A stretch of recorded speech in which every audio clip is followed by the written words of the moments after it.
In today's video, I'm going to show you how to set up local delivery for your Shopify store. Whether you're looking to reach nearby customers more efficiently, improve your service options, or you simply want to make your store more convenient for local buyers, this simple step-by-step guide will walk you through everything you need to know. First, open your Shopify admin and go to the bottom left corner of your page.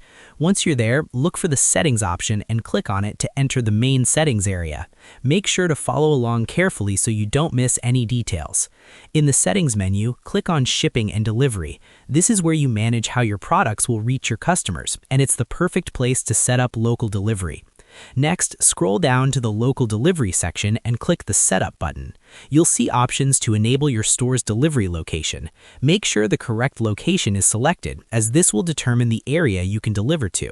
After enabling the location, it's time to create your delivery zones. These define the geographical areas you'll serve, so consider the radius or specific zip codes you want to cover and enter this information carefully. To make the process smoother, here are a few quick tips.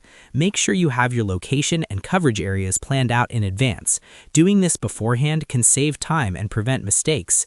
If you want more advanced options, check out Shopify's App Store. There are third-party apps that offer features like route optimization, real-time delivery tracking, and additional management tools.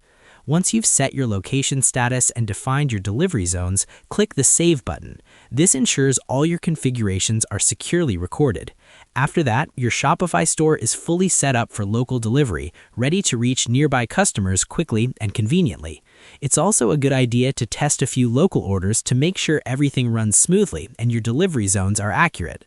And that's all there is to it. By following these simple steps, you'll be able to set up local delivery in Shopify easily and efficiently. Thanks for watching, and I hope you found this tutorial helpful.